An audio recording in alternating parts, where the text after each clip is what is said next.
Hey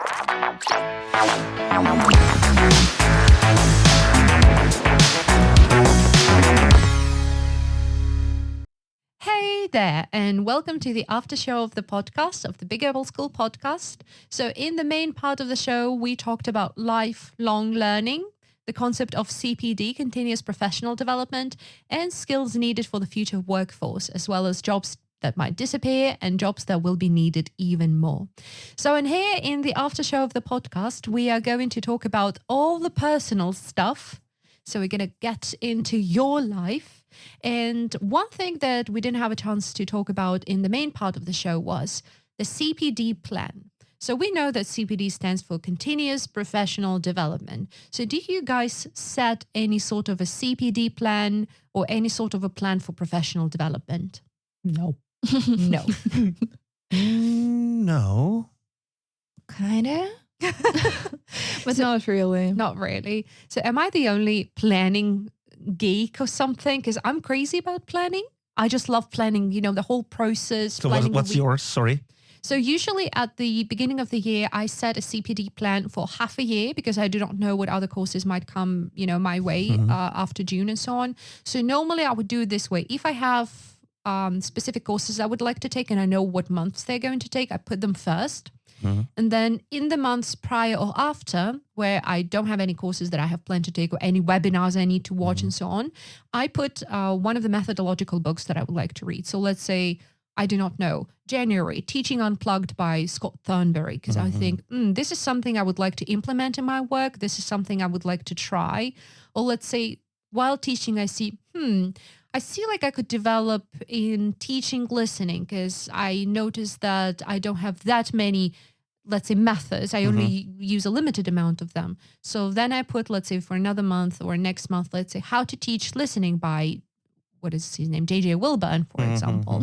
So sometimes I know exactly what courses I want to take. Tailored for you. No, Exactly. So it's not just something general. So let's say I would never put into a plan like young learners or something because I don't work with them. So why would I? Does make sense. So there are some teachers and colleagues who are fascinating. I know they have courses, methodological courses. So I ask them, hey, when is the next time that you're going to have this course, and so on. They say, for example, in March. I'm like, great.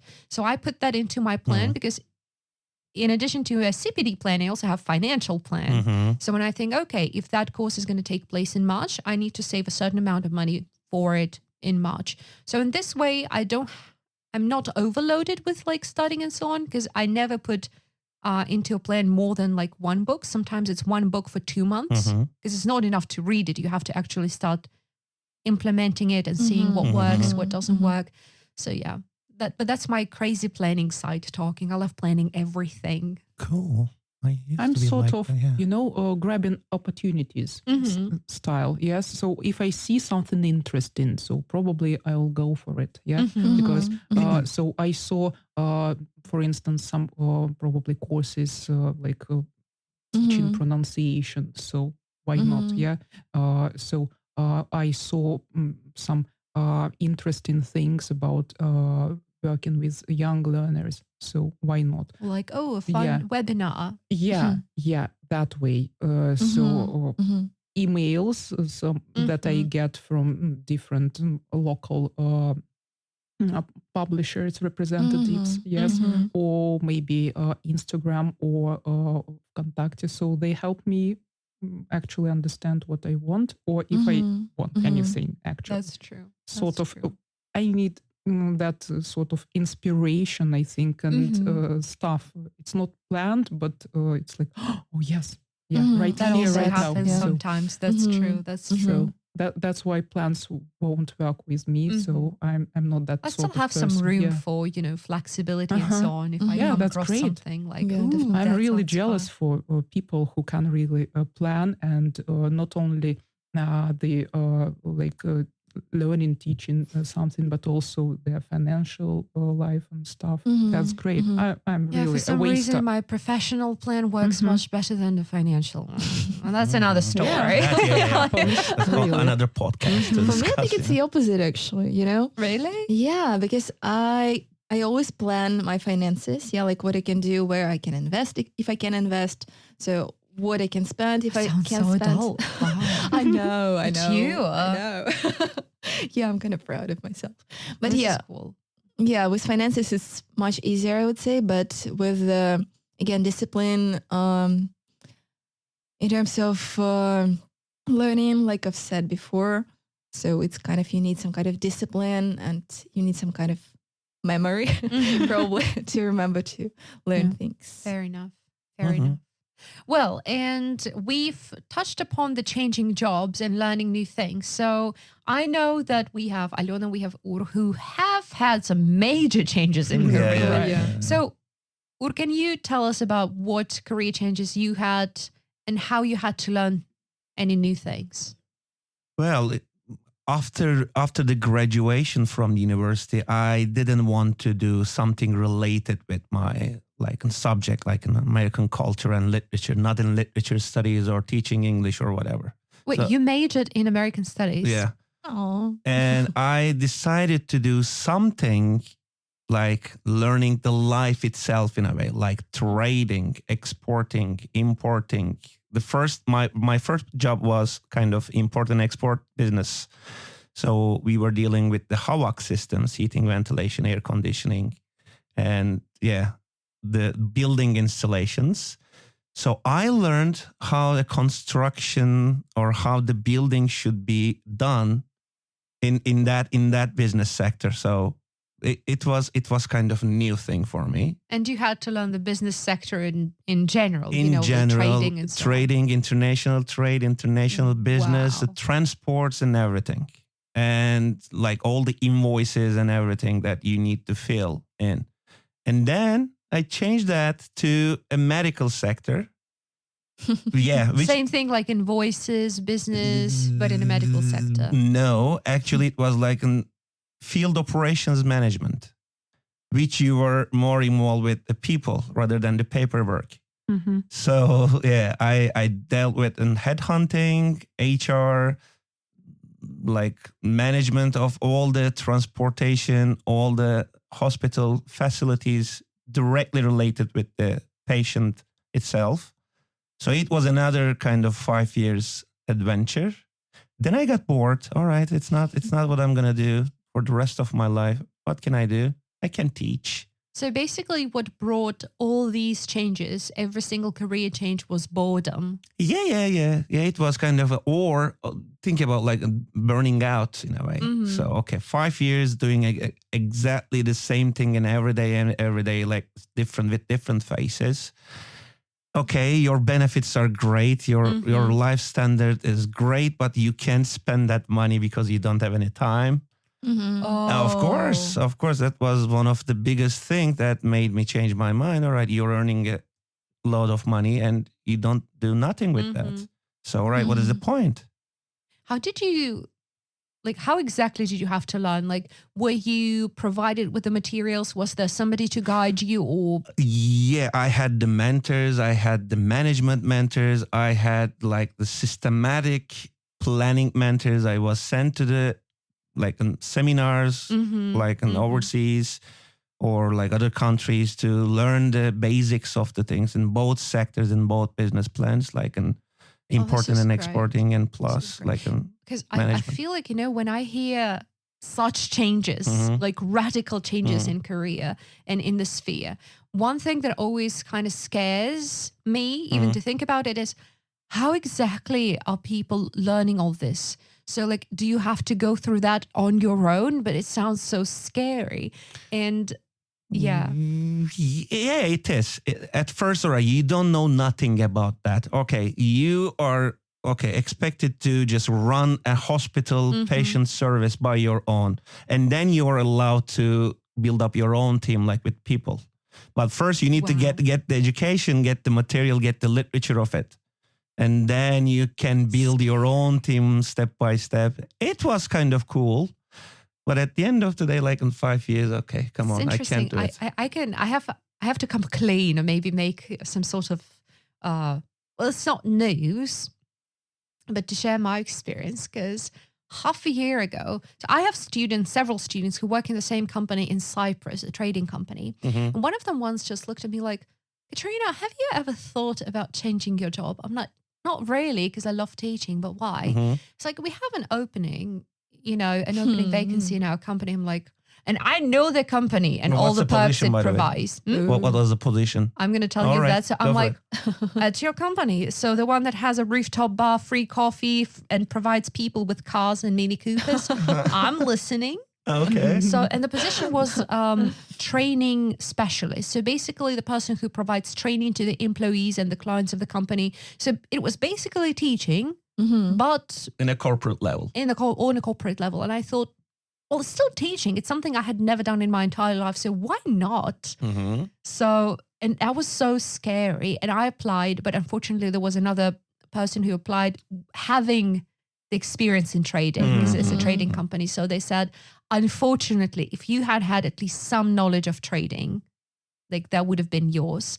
And I'm like, well, okay. But the very thing, I'm like, I was so scared of the idea, like, oh my God, I will have to learn trading and all of that. It's like, but on my own, how am I going to do this? But you know what? We are teachers. It is easy for us to we understand the process. Yeah, we know how the things are getting done. And okay, you can shift your focus accordingly. Okay, I need to learn this. And you know how to learn it because you know how to teach it, right? Fair enough. So it's kind of an easier than the other people, I suppose. But still, every time I think about these changes in people's careers and so on, one thing that always strikes me like, damn, that would have involved so much learning. Or in your case, it must have involved so much. Fascinating. Yeah. I admire such people. So respect. Respect back. Respect back. So ladies, what about you? Have you ever had to change jobs and learn new things? Alena, well, you have. Yeah. She's also corporate. She used to be a corporate. Yeah. Can you walk us through your professional, way? Development. Oh, right. I mean, in general, the positions that you've had. So I'm an interpreter and translator by profession, but I never worked in that sphere except for 1 month of training before you get your diploma, right? Right. So the first thing, I was sort of a secretary, for one of our mobile operator. And I used to develop my career there. So I was a secretary, then I was an event manager. So, the company, which has about 600 employees, so they need to be,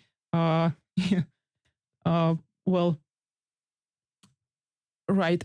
So they need to be managed? Not managed, but controlled, supervised? Supervised during the events that we had. Yes. So sort of entertainings and like corporate parties and sometimes even some trainings. Event management organization kind of. Yeah. After that, I worked in PR for a couple of years for that company as well. But after that, I quit it and went to event management, in real life. Yes, for different sorts of organizations. That was quite interesting. So weddings, team buildings, 300 seminars, people, seminars, and of course corporate parties like New Year, the stuff. Wow.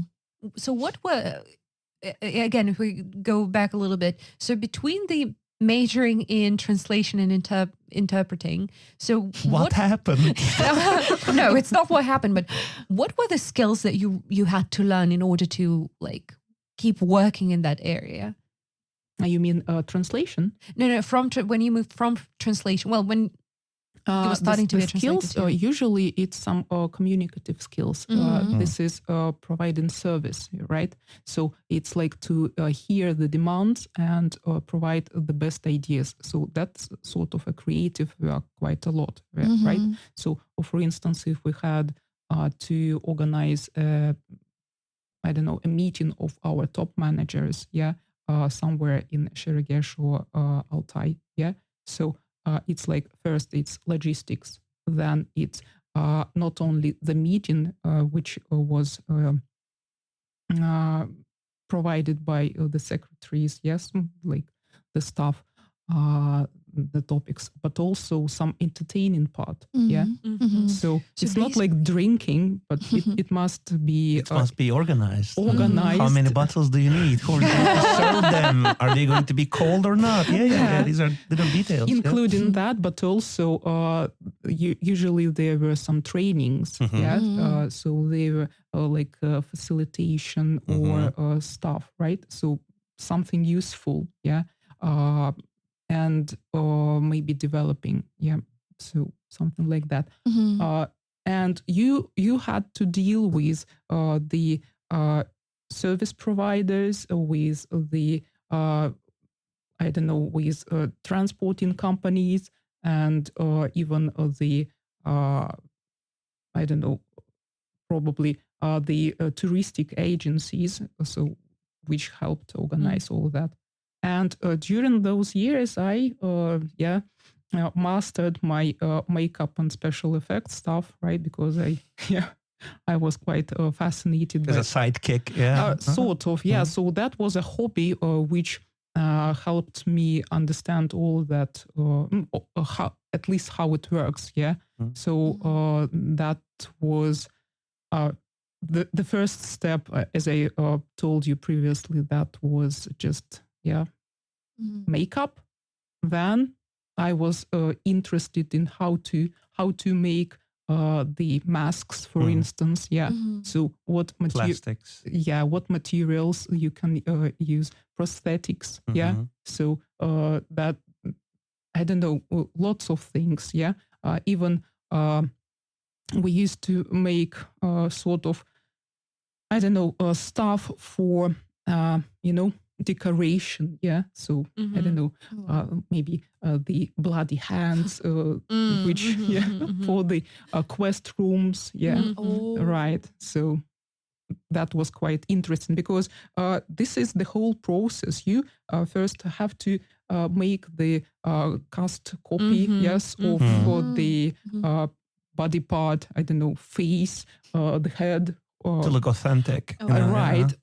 Like a hand, for instance, or a foot. Yes. And after that, you need to use the plaster to make a mold, to then some silicone or maybe latex. Yeah. So lots of different materials, and you learn how to actually work with them. So which materials can go together, which can't. So and stuff. Mix and match. I am gonna ask you the question that might be in everyone's heads, right? How did you move from that to teaching? Because it's not that. Actually, so my teaching career started weirdly. Yeah, I got a phone call from my mom. My mom used to work in in the university where I used to study, and so my former group mates, had a school. So, and they actually were looking for the teachers. My mom was like, "Oh, you know that, you should apply." Yeah, it's like my daughter actually is right up to the job, but doesn't she have a major in like translation? Oh, the same thing. It's languages. Send her. Mom. So that was the thing, and actually, I laughed at it a little bit and forgot about it for a couple of months. Then the company which I used to work for had some financial problems, so we had to be redundant and stuff. And so I was like, okay. So back then I used to work as sort of a master in the workshop for those special effects things. And I was like, okay, so I can have a side job. So I came. Why not give it a shot? Right. I came to the interview. So I met the girls. So I knew them because we used to study together. And so that was all like the interview with some sort of ha-has and remembering stuff from university. Yeah. And after that, I actually got a phone call. Yeah. So, we have a group for you to teach. I was shocked. I was stressed. You had never taught before. No, I taught.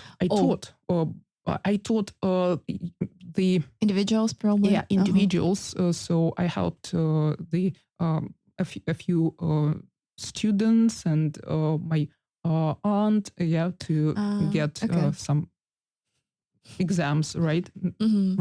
But I back then I never tried to teach a group. Yes, and I had a really huge gap between my first attempts to teach and like 9 years altogether. Yes. Oh wow. Right. Your teaching career or just all of it? Between the first time you tried to... Yes, between the first, between my graduation and the first attempts to teach and like my first 9 years, guys. I thought I knew everything, but I didn't know anything, it turned out. So that's why I know that while teaching, you learn, because that's true. The teacher's book of the course, so it helps a lot, It does. The material that you can get from YouTube, from the internet, so it helps a lot. And of course, the mentors, as you have already mentioned, so the girls actually, so they had really a great job, so I'm really grateful to them. And I'm going right now to do a little bit of advertisement maybe, but we have had a whole podcast of Alena's Way after you got a teaching career. Oh, yes. So it was about pros and cons of having your own business. Yeah. And now remember that you told me how you switched from just teaching to owning your own business. So guys, you have to check it out now. You just have to. It was the same, just instant decision. Yeah. Because I now just remember that makes a difference, you know. Sorry. Yeah. All right. So you have to check it out, because it was also interesting for me to listen to, because I've always been a teacher, like an employee. I've never been on the other side, of owner of a school or something. So it's a huge job. It's a really huge job, not only to find the people, right? So to build your team, but also to manage to operate all that stuff. And this is crazy. Pros and cons of that we discussed in the podcast. Yes, sure. So but we still have one more person, Natalie. What about you? I wouldn't say there was like a huge career shift or something like that. So again, it was always connected somehow with the languages. So again, I was kind of a technical support of Aeroflot, and actually had to use a little bit of programming there. But it was 2015. So again, it was just basics. So I had to, for example, make some reservations in the system for the flights or something like that, change them there. But again, it's not like, just using the application or something like that, but it's like in the system itself. So it was kind of challenging a little bit, and I was kind of stressed at first because everybody was saying, it's so hard, but it wasn't, of course. Aww. It was kind of interesting, actually. And a little bit challenging, okay. So but most of your career has been connected with languages and teaching. Exactly. So since I started learning English when I was like 4, actually. So yeah. But again, I started seriously to learn when I was 11, I think. And then I suddenly wanted to learn French as well. So, and here we are. That's cool.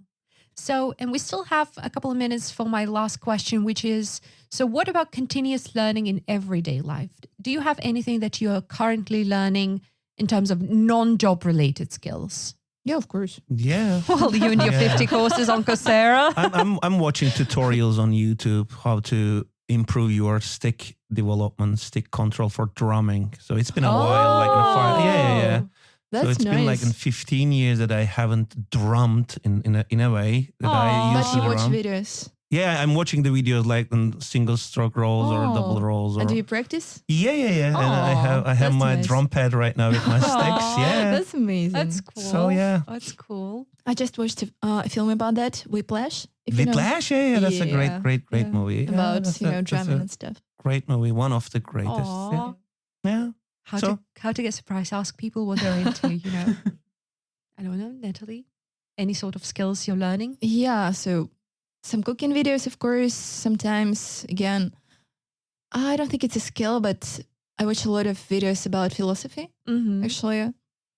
it's still continuous learning in everyday psychology. life. And again, 50 courses, as you said.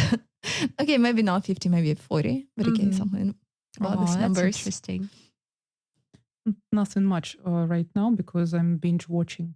Okay. And that's also something we need that It's a skill. sometimes too. Okay. We need that Right. sometimes, To relax. you know. Yeah. You know. Definitely. I'm binge watching about rescues. Yeah, so the 911 Oh, stuff. wow. Oh, Right. okay. So that's All kind right. of interesting. The firefighters which work, yes, and so. Did you watch the French brothers documentary about 9/11? No, No. I'm watching Chicago on Fire nowadays, right? Okay. So and before that, I watched a couple of shows, and Why? Nice Why such topic. I don't choice of know. things? Why not? I don't know. Yeah, and I mean, So it's the actually- same, like, why do you study philosophy? Why do people watch like this or that? Why But not? It's kind of a bit first I was dramatic. And kind like, of interested in in work of emergency services, and probably because of that I found one TV show, then another one. So they of course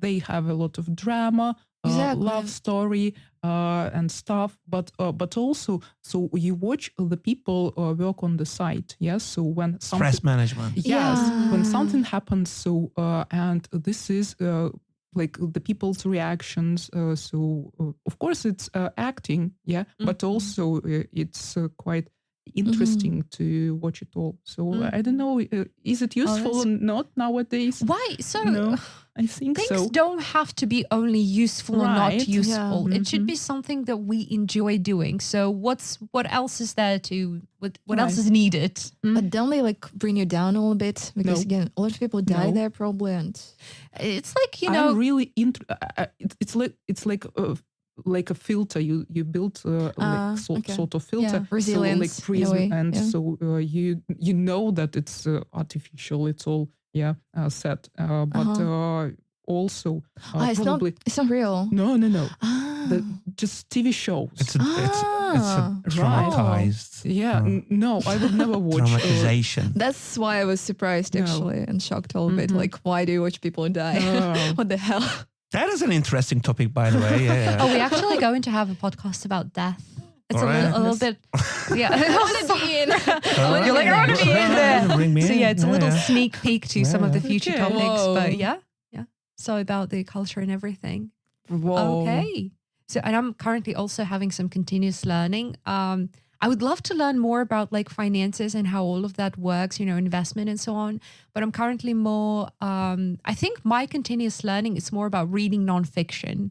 So, you know, about the world, biology, traditions and culture and so on. Autobiographies and everything, maybe. Not, you know what? This is something I haven't read yet, but I would love to. So I'm still like on the fence about reading autobiographies and I'm not a biographies fan. for some reason.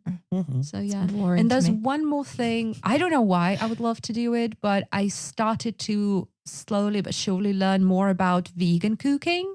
Even though I'm not vegan, but I've realized that I don't have much plant-based food.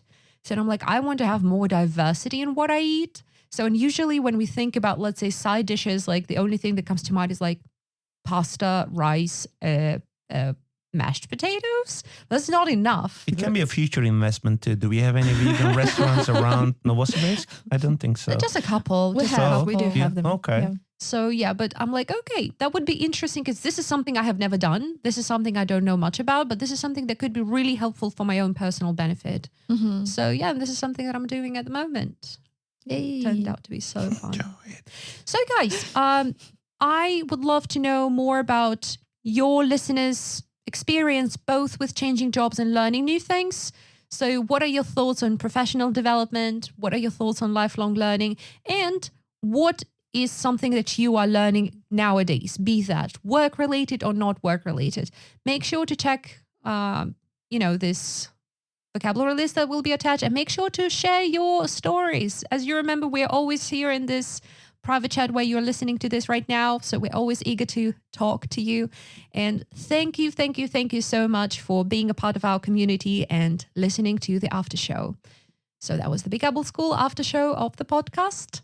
See you around. See ya. Yeah, goodbye. See ya. Woo.